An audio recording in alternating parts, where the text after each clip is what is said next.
Well, Ken, with the pair of moves over the last couple of days, do you feel like you and your team were able to get everything you sought accomplished over the last couple of days? Well, we're happy that we've added 3 players, 2 up front and 1 on the back end. I know I've talked to a number of our players. I think they're excited about, some of our players have known these, played minor hockey or junior hockey with Adam and Sam.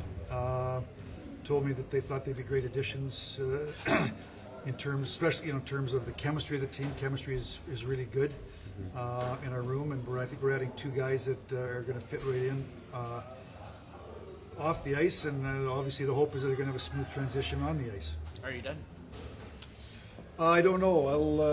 I'll see. I'll let you know at 3 tomorrow. Is the urgency, I wouldn't say less, but a bit different, let's say, now than it was 24 or so hours ago, because you have added 3 pieces that you felt were important heading into the final stretch in the playoffs? You know what, Gene, I've been at this, 27 years or 26, so certainly understand that, I've always felt that everything's going to come down to the last 2-3 days.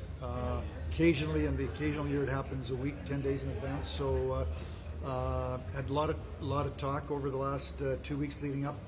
Felt that there was a number of players that we were interested in, and we're, the package of Adam and Sam, first off, was important, like I said yesterday, for a variety of reasons. And then today we were looking for another veteran defenseman. Played against him a couple of years ago in the playoffs.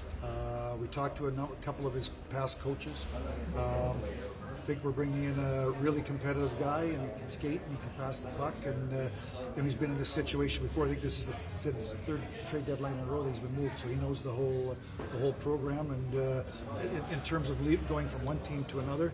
So we're happy that we were able to add a veteran 7th defenseman. We've seen consistently through the season cycling some different players through on that second line, looking for a fit there. Fogle was for a little bit. Different guys have had varying amounts of success. Do you feel like with the mix you have that the answer lies somewhere in there, even though didn't necessarily get that guy specifically this week? Well, part of the move, Ryan, obviously, is to get a little more secondary scoring. And I certainly have I understand. So, that's we're hoping that Sam and Adam can pitch in with a little bit of secondary scoring. You and I have talked about a right winger. I think many wingers can play either side. Kaner was on left wing. He's going on right wing tonight. So I think that we added. I think Sam could play in the bottom 6, and Adam could play in the top 9. They both can play center. They both can take draws. They both can PK.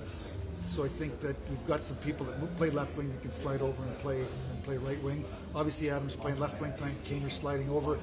I would assume that Chris is going to be trying some things out here over the next little while to see what works best. Playing next to either Leon or Connor, lots of players would love to be in that spot. There's going to be competition to be in that spot. Is that good for the group to know that for the guys that step up, that spot potentially is there for the grab? I think it's good, but I also think that, again, I think chemistry is really important. I believe our chemistry is really good. I think that everybody knows their roles. When you bring somebody in from the outside, sometimes it can work real good. Sometimes it doesn't work. It have the desired result because it maybe affects some people.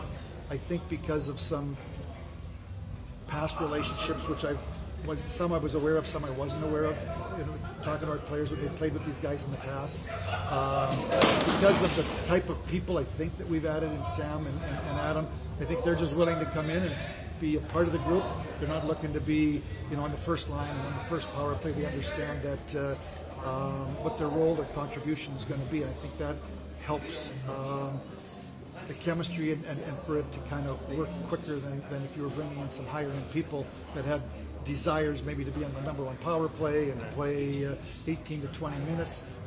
Now you've got a little more difficult time to get them blended into the team. Yeah, you've taken a lot of teams through a lot of different trade deadlines. This is the best team in the National Hockey League since November 7th, the top win percentage.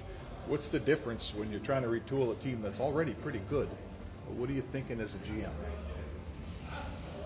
Well, first off, Mark, my first thought is when your team plays at a high level, if you can pitch in, you'd like to pitch in. You'd like to help out. What is helping out? Adding a player or two. Obviously, in this case, it's three. Now, in the one case on defense, we're only carrying 6. So most teams carry 7. So that's a pretty easy add-on. Certainly, the other 2 guys had to go down here in the last 48 hours: Sam Gagne and Dylan Holloway.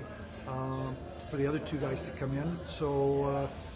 Yeah, obviously the chemistry, the team's playing at a high level. You're disrupting a little bit, but I want to add, but disrupting as much as possible. What do you think about the arms race in the Western Conference? A lot of these teams have loaded up. You've done a little bit too. How do you think you've been able to keep up, or is that even kind of a concern given Mark's question about how well the team's done of late? Well, Mark, I think, did you say we're best record in the National Hockey League? So I think we've done pretty good. I think we played at a high level, and we've added some pieces. All these questions, I don't have a crystal ball.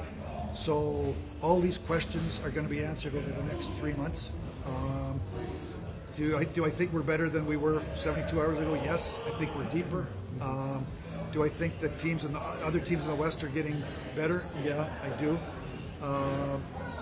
You play one, you got to qualify. You play one team at a time, and then you got to take care of business. And one moves on, one gets eliminated. So we'll see. But the West is loaded, and the team that comes out of the West is going to have to have played at a high level for a long time. Is going to have a good depth, and they're going to have a lot of things. But I think it's great for the fans, and it's going to be exciting race in the West. Ken, go ahead. What was the messaging to Dylan Holloway before loaning him to the Condors this morning? Well, he's massively disappointed, which I expected. Basically, are you better served to be in the press box, or are you better served to be playing 20 minutes? To me, it's an easy answer. Might not be easy to some other people because they have to live it, but I think we've obviously had this same conversation with Philip Broberg. I think you're always better off playing than you are sitting in the press box. Was it a matter of not being in the top 12 forwards, or were there some money reasons too, and other personnel? Well, money reasons. There's a cap. So, if there was no cap, we might, you might keep him here. But I still get back to again, if the coach wants him in the lineup, we'd have found a way to keep him here in the lineup. Obviously, we're adding. Again, I'm back to we're adding some people that bring some specific contributions to the team. Mm-hmm. Dylan's a young player. He plays left wing. He plays center. We like him. We like think he was getting better, but ultimately we're in the pursuit of making the team the best that we can to try to go as far as we can. Doesn't mean that he's not going to be back here at some point in time and be able to contribute. But for now, while we're moving these 2 forwards onto the team, I want him to play. Last one from me, just on the blue line, this core 6 that you've had in pretty much every single night. They've been a really good regular season defense core. What gives you the confidence that, come the heat of the playoffs and where you want to go, that group can be good enough? Well, I'm not suggesting they're not. Yeah, no, but I guess my response would be, maybe other than Vinny, 2 years ago, Eki wasn't here, but 2 years ago, 4 of them took our team to the Final Four. Last year, we added Eki. We went to the second round. So, we've won playoff rounds. Not as many as we would like to. All I can do is watch. And the same teams that you play in the regular season are the same teams you play in the playoffs. It's not like you leave and you go play a bunch of different other teams. You're playing the same teams. So, certainly, they've played at a high level. Goals, I don't know about the metrics. Stops here, he's usually got. They're good. They're good. So they played at a high level. I only can go by what my eyes tell me, what analytics tell me, and my people. And we wanted to add one more guy, which we did today. And we feel now with Adam Stecher and the play of Broberg, we've got 8 that we can go into the playoffs with, and we'll see. If you don't make another ad, would you like to call somebody up right away? We can't. We have cap space. we can in a couple of weeks. I think he said, Bill Scott said 10 or 12 days we have to run by, and then we're going to slowly accrue space. Then obviously you got the 4 recall rule. So for the next couple of weeks, we can't bring anybody back. And then after that, we'll accrue space where we're able to do something if we want.